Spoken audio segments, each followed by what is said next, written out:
Talking to technology. Ever call a movie theater to find out showtimes? Or call a customer service center for help solving a problem? Chances are you didn't speak to a human being. You probably gave commands to an automated speech recognition system. These type of systems are efficient, money-saving tools that allow companies to address many customer concerns with minimal human intervention. The first technology for speech recognition systems has advanced greatly since its inception in the 1950s. At first, computers could understand only a limited set of words spoken very slowly and enunciated clearly. Today, many voice systems can understand language when spoken at a normal conversational rate. Despite the efficiency of these systems, many people find them impersonal, stilted, and sometimes frustrating.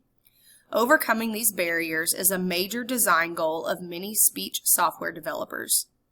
In 1950, British mathematician Alan Turing predicted that by the year 2000, technology would have advanced to a point where 70% of the time, humans would be unable to determine whether they were communicating with a machine.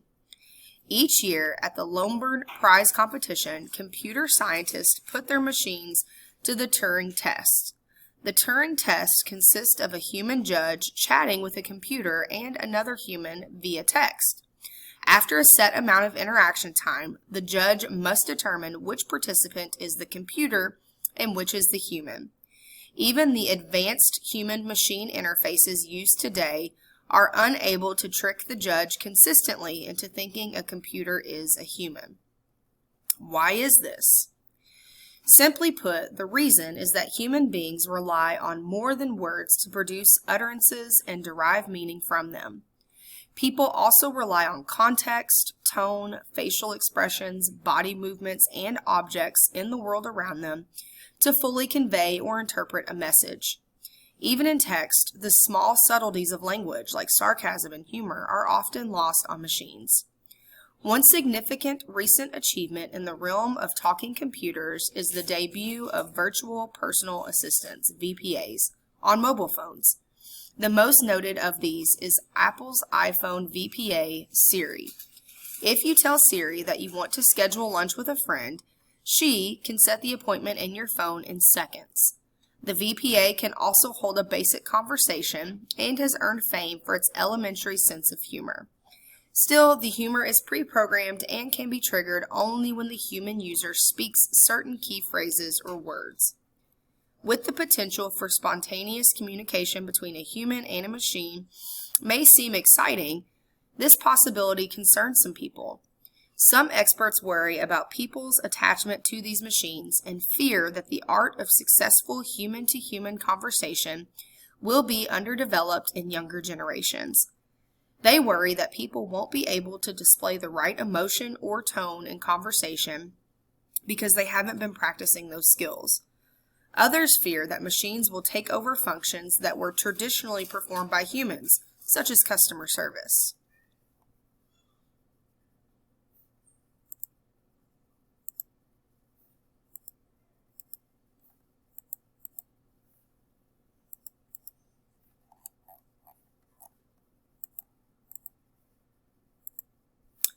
Another concern often associated with the development of new technology is the invasion of privacy. When people use certain speech recognition applications, they leave behind an audio track of their speech. When you ask a VPA for directions, your speech is often sent and saved to a remote server for processing. This digital trial may lead to data mining or the collection of large quantities of personal data. For now, however, the continuing evolution of speech recognition software is thrilling to behold.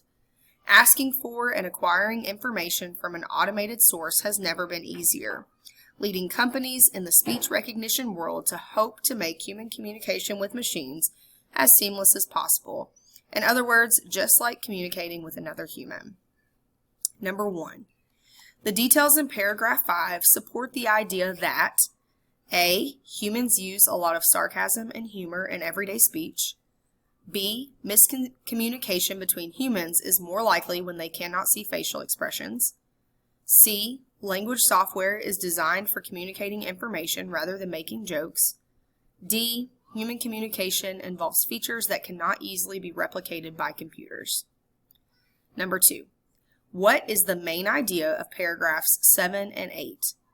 A. When people use speech recognition applications, their privacy may be invaded. B. As people talk more to computers, they may become less able to interact with humans. C. Advances in technology may cause humans to lose their jobs to computers. D. The use of speech recognition technology poses a variety of potential problems. Number 3. Which idea does the author emphasize throughout the selection? A. Speech recognition technology saves companies time and money. B. The technology for speech recognition systems is constantly improving. C. Virtual personal assistants are an important achievement in talking computers. D. The earliest speech recognition systems had limited capabilities. Number 4. Which sentence from the selection best explains why some people may prefer human-to-human communication? A. Despite the efficiency of these systems, many people find them impersonal, stilted, and sometimes frustrating. B. Even the advanced human-machine interfaces used today are unable to trick the judge consistently into thinking a computer is a human. C. Simply put, the reason is that human beings rely on more than words to produce utterances and derive meaning from them. D. While the potential for spontaneous communication between a human and a machine may seem exciting, this possibility concerns some people. Number 5. Another good title for the article would be A. Computers fooling humans. B. Invasion of privacy concerns with technology. C. The advanced world of technology. D. Technology to amaze.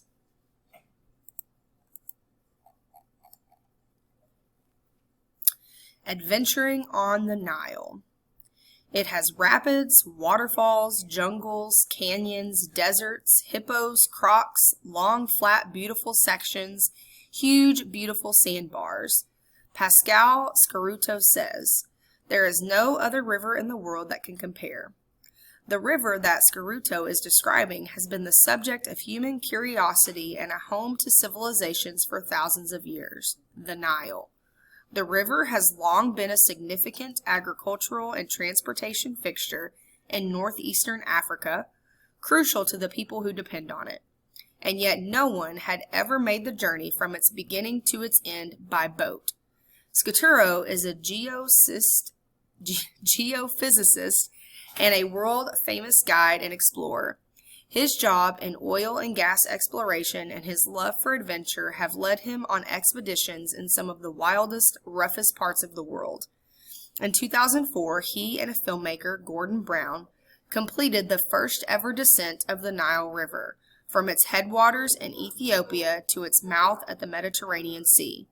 Their journey was documented in the IMAX film Mystery of the Nile. The Nile is the longest river in the world. When including the headwaters of both the Blue Nile and the White Nile, the Nile measures more than 4,100 miles. The White Nile begins in Rwanda and the Blue Nile begins in Ethiopia.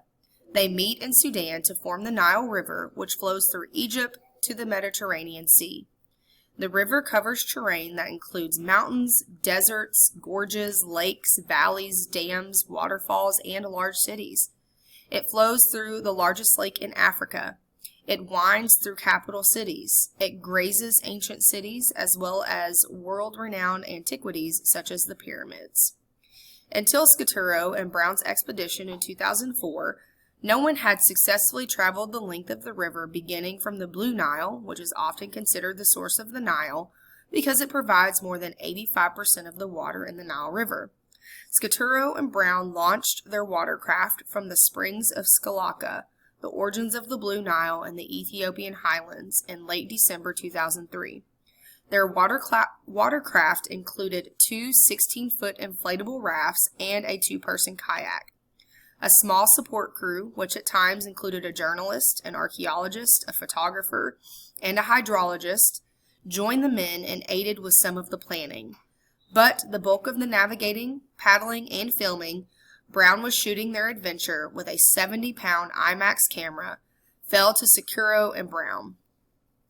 The pair traveled 3,250 miles in 4 months. During their journey, they encountered disease-carrying mosquitoes, sandstorms and extreme heat, and armed bandits. Several stretches of the river pass through areas of unrest or civil war. Many sections of the Nile have life-threatening rapids, leading some to liken the river to Mount Everest in terms of adventure and danger. Scaturo and Brown's boats flipped in the white water more than once. A crocodile attacked Brown's kayak and took a bite out of his oar. In several areas, the river proved impassable, and the team was forced to briefly portage their boats or send the boats down dangerous waterfalls or rapids unmanned while they bypassed the area on foot. But for all the dangers they encountered, they also met with awe-inspiring sights and experiences. Scaturo noted in his journal that for much of their time on the Nile in Sudan, they saw absolutely not a single other tourist, adventurer, traveler, or other Westerner. Basically, we've had the entire Nile River to ourselves. What an adventure! From the white water gorges of Ethiopia to the desert plains of Sudan to the urban pollution near heavily populated Egyptian cities, Scaturo and Brown experienced the best and worst of the Nile. Their journey revealed to them that the Nile is a unifying thread of civilization in northeastern Africa. All told, the Nile and its main tributaries flow through 11 African countries: Burundi, the Democratic Republic of Congo, Egypt, Eritrea, Ethiopia, Kenya, Rwanda, South Sudan, Sudan, Tanzania, and Uganda. Countries with diverse cultures, beliefs, and environments that are all connected by the mighty river.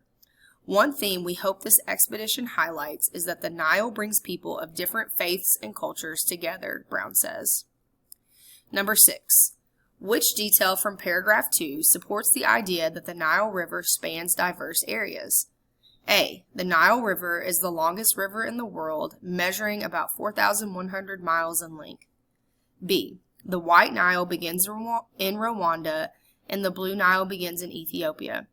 C. The two main tributaries of the Nile River meet in Sudan to form one river. D. The Nile River flows through cities as well as remote deserts and mountain regions. Number 7. Based on paragraphs 3 and 4, what can the reader infer about navigating the Nile River? A. Many explorers have failed in their attempts to complete the trip. B. It is a challenging endeavor even for experienced adventurers. C. Preparing for the journey can take many months of planning. D. It is best to make the expedition with a small crew. Number 8. The details in paragraph 6 support the idea that A. The Nile River and its main tributaries flow through African countries. B. Population growth along the Nile has caused the river to become polluted. C. The Nile River serves as a shared foundation for many diverse African cultures. D. The largest cities along the Nile River are located in Egypt. Number 9. What is the best summary of this selection? A. Explorers Pascal Scaruto and Gordon Brown traveled the length of the Nile River by boat. On their trip, they saw mountains, deserts, gorges, waterfalls, and large cities. Their journey began in Ethiopia and ended in Egypt at the Mediterranean Sea. Some of the areas they traveled through were unsafe because of the harsh rapids, extreme heat, and hostile wildlife. B. The Nile River flows through 11 African countries. The river is the world's longest and has been important to many civilizations for thousands of years. In 2004, explorers Pascal Scaruto and Gordon Brown paddled the river and made a film about their trip. Sometimes their boats flipped in the water, and they were even attacked by a crocodile. C. In 2004, Pascal Scaruto and Gordon Brown became the first people to travel the entire Nile River by boat. Their 3,250-mile journey on the longest river in the world took 4 months. Though awed by the river's beauty, they also endured menacing conditions. Their trip helped them understand the significance of the Nile River to many African cultures. D. A geophysicist and explorer named Pascal Scaruto paddled the Nile River with filmmaker Gordon Brown in 2004. The river measures more than 4,100 miles and flows past a variety of landscapes as well as ancient cities and the Egyptian pyramids. An IMAX film was made about their journey. Number 10. What would be a good title for paragraph 6? A, the dangers of the trip, B, traveling 3,200